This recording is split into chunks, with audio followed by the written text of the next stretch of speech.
Fala, tchê! Olha aqui, hoje vamos falar sobre o pessegueiro que já está bem abrasileirado, mas é uma daquelas espécies que não é daqui também, apesar de ter encontrado aqui clima, né, e solo adequado para o desenvolvimento dele. Nesse vídeo aqui nós vamos falar um pouco sobre a história do pessegueiro e também os cuidados que tu deve ter e os pontos que tu deve atender, 5 pontos essenciais para te atender aí no teu pomar e conseguir colher pêssego. Se tu chegou agora aqui nesse vídeo, não sabe do que se trata, não conhece o canal, eu sou o Alex, esse é o canal Cultivando Vida. Aqui nós ensinamos tudo aquilo que tu precisa saber para produzir o teu alimento orgânico, alimento de verdade. Desde um pé de alface até uma frutífera, grão, que é possível produzir num sítio de acordo com o clima, com o local que esse sítio está localizado. Nessa série de vídeos nós estamos falando sobre pomar doméstico, todas as variedades que nós implantamos aqui nesse pomar e tudo aquilo que tu precisa saber sobre os cuidados, os pontos principais para te atender aí e ter um pomar onde que tu vai conseguir colher as tuas frutas, conhecer um pouquinho sobre o pessegueiro. Sobre a história então do pessegueiro, somos gratos a Martim Afonso de Souza, um português que em 1530 trouxe o pessegueiro para o Brasil. E na época chegou aqui em São Paulo então e ficou um tempo aqui implantado aqui em São Paulo. E depois, com o melhoramento de enxertia que já existia na época, foram levadas algumas variedades lá para o sul. E no sul o pêssego encontrou o ambiente adequado para ele. O pêssego ele vem da China e tem data de mais de 7.500 anos que o pêssego já foi domesticado na China. Pela Rota da Seda ele entra na Europa e de lá Martim Afonso traz para o Brasil e aí nos possibilita hoje estar desfrutando. O pêssego encontra então um clima semelhante com o clima que ele tinha na China, né? É uma planta rústica, resistente para o inverno. As variedades que deram origem a essas variedades que nós temos hoje, elas suportavam lá períodos de até 20 graus negativo e um verão de 30 graus positivo. Então tem uma oscilação térmica muito grande e um clima não dessa forma, obviamente, mas muito parecido com o sul, principalmente a região da Serra, que foi onde iniciou, né, os pêssegos. Pelotas, inclusive, em 1970, ela foi eleita a capital do doce, justamente por conta das compotas, dos doces que eram feitos já, principalmente com o pêssego. E lá se instalou várias indústrias, também lá foi o berço. Hoje o Rio Grande do Sul ele é tido como um, né, dos estados referência na cultura do pêssego, justamente porque foi lá que iniciou. Foram 3 os motivos que alavancaram o pêssego no sul. A questão do clima, principalmente, né, porque a espécie se adaptou muito bem. A questão do empreendedorismo do povo ali, que eram já colonos europeus, já traziam muito essa questão de trabalhar e de empreender e tudo mais. E aí, lógico, o incentivo, né, e o ponto de referência em pesquisa. E aí de lá que surgiram todas as variedades que nós temos hoje. É difícil até de nós listar a quantidade de variedades que tem do pêssego. 5 pontos essenciais aí para ti ter sucesso com o pêssego: horas de frio e a indução floral, a escolha correta das variedades de acordo com o clima que tu tem aí, as podas, tanto a poda de formação, nós vamos mostrar aqui como vai fazer a poda de formação, e também já um manejo numa planta um pouco mais velha, clima e o ambiente e os tratos culturais aí que tu vai ter que ter, os cuidados que tu vai ter que ter com o teu pomar. Esse é um resumo aí dos tópicos que nós vamos abordar agora nesse vídeo. Quando chega próximo do inverno, ele depois da frutificação, vai se aproximando do inverno, ele vai soltar todas essas folhas, vai ficar só o esqueleto aqui da planta mesmo, só os ramos sem nenhuma folha. Esse é um processo que ele entra em dormência. Lembra que eu falei que o pêssego vinha da China e suportava temperaturas de até 20 graus negativo? Como uma folha vai suportar uma temperatura dessas? É impossível. Então a planta ela vai desenvolvendo genes que induzem a um sono, a uma dormência literalmente. E aí o ramo suporta. O ramo suporta essa temperatura extremamente baixa e por isso que essas plantas elas têm essa questão da dormência. E elas precisam ter horas de frio para ele. Vamos supor aqui que essa aqui fosse uma planta já adulta, ele iria produzir aqui nesse galho, que esse ano ele colocou o broto, o ano que vem ele coloca. Essa flor só vai surgir aqui se essa planta passar por horas de frio. E aí que entra a questão das variedades. Quais são os problemas então que tu vai ter? Vamos supor que nós temos aqui esse pêssego aqui, adquirimos a muda com o nome de douradão, tá? O douradão é uma variedade que ele precisa aí 300 horas de frio. E aí, esse frio significa temperaturas abaixo de 7 graus. Toda planta que tem essa contagem de hora, ela tem uma como fosse um relógio interno da planta. E esse relógio começa a contar toda vez que a temperatura cai de 7 graus. Então, se ele somou 300 horas de frio, quando que essa temperatura começa a esquentar, o clima começa a mudar um pouco para mais quente, ou seja, já dá a condição dele colocar ramos e flor, ele tem a indução floral ativada e aí ele consegue colocar os brotinhos e também a floração. Vamos supor que essa planta aqui ela não teve todas as horas de frio que ela precisa. Eu errei na variedade, estamos fazendo aqui um exemplo, eu errei na variedade para o local que eu estou plantando ela. O que vai acontecer? Eu vou ter brotos que saem de forma não uniforme, uma forma desparelha, broto que cresce mais, broto que sai atrofiado. Eu vou ter quantias bem menores de flor e poucas flor viável. E muitas flores, logo que elas saem, elas já caem, elas não conseguem nem ser polinizada, nem ser fecundada. São esses basicamente os problemas que acontecem em decorrência da falta de frio, a escolha errada da variedade para o local. Tu não consegue atingir as horas de frio para aquela variedade. Como que tu corrige isso? Com as variedades. Isso hoje nós, através da tecnologia do melhoramento genético e a hibridização, que é o cruzamento de espécies, nós conseguimos ter diminuindo esse relógio, diminuindo essa quantia de horas de frio que cada planta requer. Partes do sul semelhante a um clima temperado, o sul não é, o sul faz parte do clima brasileiro, de um clima subtropical. Então tu vai ter lá invernos que não vai atingir as horas de frio que a planta requer. Nós temos variedades que passam de 1000 horas de frio. Então nós temos lá no sul invernos que não chegam a essa quantia. E aí essa planta não vai produzir direito. Para um pomar doméstico, isso não é todo o problema, porque no máximo que vai acontecer é de tu não ter a colheita da forma como tu deseja. Mas como nós estamos fazendo um pomar organizadinho, um pomar bacana, um pomar para ter sucesso, vamos dar atenção e saber, eu vou deixar aqui na descrição do vídeo, uma tabela onde que tem as variedades mais conhecidas e as horas de frio que elas requerem.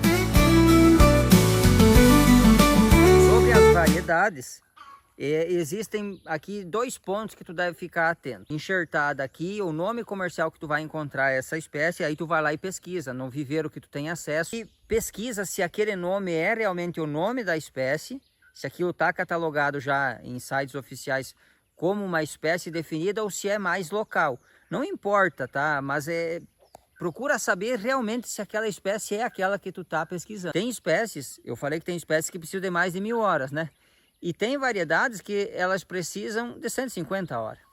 Então ficou muito flexível essa questão. E um outro ponto, que daí eu só quero falar um pouquinho aqui, mas não é algo que tu tem que se deter demais, até porque dependendo do viveiro, as pessoas já pegam para revender, então elas nem sabem direito. Existem pelo menos 5 variedades de cavalo, só que esse é um assunto que os viveiristas eles já têm ele pronto, até porque quando tu vai comprar a muda, tu não vai ficar questionando e esse aqui foi um trabalho que o viveirista, se for um viveiro sério, um viveiro que trabalha de forma coerente, ele já prestou atenção nessa questão de colocar o cavalo adequado para o enxerto que vai ser feito nele. Tá? Essa dupla aqui ela precisa ter uma certa sincronicidade.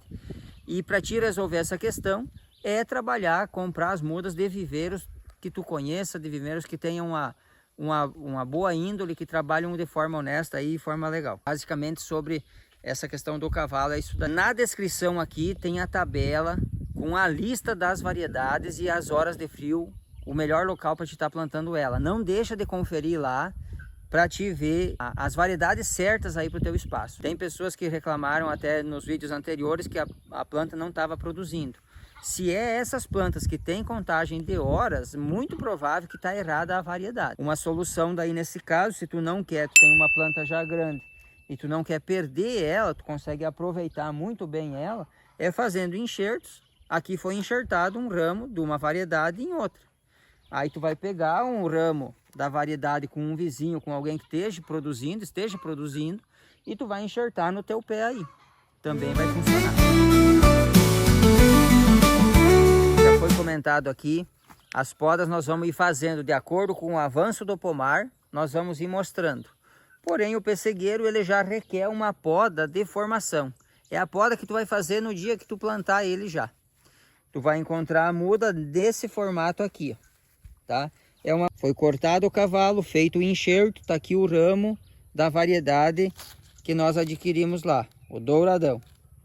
Essa aqui é a variedade douradão, então. E agora nós vamos plantar ela. Aqui foi feito o enxerto quando ela estava desse tamanho, o último período, esse tanto de broto aqui. No dia que nós plantar a muda, nós já vamos fazer uma poda a aproximadamente 60 centímetros do cavalo, tá? Então eu vou fazer a poda a aproximadamente 60 centímetros e eu vou estar retirando essa parte aqui da planta. Quando eu podo aqui, eu tô forçando a planta a colocar broto lateral e eu quero que ela solte pelo menos 3 pernas. Observa aqui o que acontece quando não é feita a poda de formação. Essa planta aqui ela subiu demais, foi feito antigamente, não sei quem fez aqui uma poda aqui em cima, e aí forçou a engrossar o galho que estava lá embaixo. Mas ela é uma planta que ela ficou desalinhada. Se eu conduzir ela assim, não vai ficar legal o design dela e vai ser difícil depois quando ela formou já todos os ramos, de eu deixar ela naquele formato de taça. Que conduz ela num formato de taça, para que a luz entre de cima para baixo. Agora eu só retirei o excesso de galho que tinha, mas já agora depois da frutificação eu vou colocar aqui, ó. Eu vou cortar ela aqui, podar ela, 2 pernas com essa aqui dá 2, mas vai ficar as 3 pernas. O objetivo aqui é que do tronco que sobe, nós conseguimos já ir dando aquele design para ela, de taça. Essa é a poda de formação. Para quem já tem uma árvore mais adulta, uma árvore formada, nunca fez poda, ela não vai estar que nem essa. Essa aqui é uma planta bem jovem e ela não chegou a criar muito ramo. Mas quem já tem um pé de pêssego aí, que já está com uma certa idade, o pé de pêssego ele sobe e ele vai enchendo, literalmente enchendo de ramo. Qual é o trabalho que tu vai ter que fazer? Pode ser agora, independente da quantia de fruta ou época que está, tá? Tu pode ir lá já agora e fazer um raleio aqui no meio, tira tudo o que é galho que tem no meio. Pelo menos esses do meio tu tira, que isso já vai dar uma melhorada aí na planta. Depois tu vai ter a poda de floração, que daí é uma poda que é feita todo ano, retirando o excesso de galho. O pêssego, ele coloca o broto novo. Deixa eu pegar aqui nessa muda aqui, que acho que tá mais fácil de ver. Ele coloca o broto novo aqui, ó. Esse broto foi o que ele colocou o ano passado. Numa planta, né, já com estrutura, olha aqui. Esse aqui é o ramo que ele colocou esse ano, tá? Não é nesse que ele vai colocar a flor. Esse aqui vai ser o que vai receber a flor o ano que vem. É no broto de segundo ano, ele consegue colocar daí a gema e bota a flor ali. É diferente de algumas espécies, por exemplo, a pareira. A pareira ela coloca o broto e já onde ela botou o broto vai botar a flor. É no primeiro rebrote ali já vai vir com o cachinho.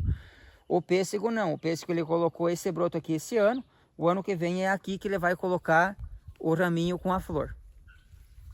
Se tu deixar todos os ramos que ele colocar esse ano, sem fazer poda nenhuma, tu vai ter uma super safra. Vai encher de pêssego, porque ele vai colocar muita flor, fica aqueles pés totalmente cobertos de flor. Só que daí acontece de dar frutinhas de pêssego desse tamanho. Tu tem lá um pêssego douradão, que era para dar um pêssego de grandão, ele dá uma bolinha, um coquinho. por conta do excesso de carga. Isso faz com que a planta ela ocorra aquelas oscilações, aquela gangorra de produção. Um ano um monte de pêssego, no outro meia dúzia. Isso acontece por conta desse excesso de ramos, faltou a poda de frutificação. Sobre solo e insolação, qual que é o melhor solo para te estar colocando aí as tuas mudas e também o arranjo aí, quanto sol deve entrar. Solo bem drenado, o pêssego ele aceita um solo um pouquinho mais pobre do que um citrus, por exemplo, mas ele responde muito bem a solo fértil. Então qual que é a lógica que nós usamos? Faça o pomar agroflorestal, encha de palha, isso daqui, né? Coloque muito material para te conseguir fazer muita poda nesse material que tu colocar aqui. Como nós já falamos para outras espécies, utilize a bananeira, utilize feijão guandu. Aqui no meio já está cheio de mucuna, próprio mamão. A nespera foi uma das cultivares também que nós usamos aqui. Ela vai servir como produtora de biomassa. Leucena serve como produtora. Todos esses materiais são ricos. Então não economize plantas aqui. Porque o que não produzir fruto depois, o que tu achar que ficou demais, vai retirando e aquilo tudo vai virando adubo. Solo fértil vai ser bom para praticamente todas as frutíferas que nós estivermos implantando aí. Porque as variedades já foram sendo melhoradas. Inclusive, como diz Ernest, elas são variedades escolhidas e que sabem comer adubo. Então, solo fértil vai ser benéfico para todas elas. Sobre a questão da insolação, o pêssego ele aceita muito bem o sol pleno, porém, no verão, aquele sol de 40 graus vai queimar, caso a variedade seja, né, de frutificação mais tardia, que normalmente aí o forte das safras começa em outubro, se estende até dezembro. Já tem hoje algumas variedades que vão lá produzir lá em janeiro. Mas se a tua variedade for mais tardia e aquele sol escaldante de novembro, dezembro ali, ele pegar direto na fruta, vai queimar a fruta e vai prejudicar também a planta. Então, um pomar agroflorestal, no verão, por natureza, nós vamos ter as plantas mães, fazendo uma meia sombra para essa planta. E aí depois, na próximo já final do verão, lá início do outono, nós fizemos uma poda drástica e nós entramos outono e inverno com um sol pleno dentro do pomar. Já é um sol mais ameno, já precisa, todas elas requerem uma entrada de luz maior, umas para indução floral, outras para brotação. Então faz sentido esse arranjo. Faça isso no teu pomar que vai muito bem. Essa meia sombra no verão é benéfica para praticamente todas as espécies. Até elas gostam de se escapar um pouquinho daquele sol escaldante do verão. E no inverno, com o manejo das podas, nós temos daí a alimentação, a adubação do solo pela poda e também a liberação de luz para nossas frutas aí.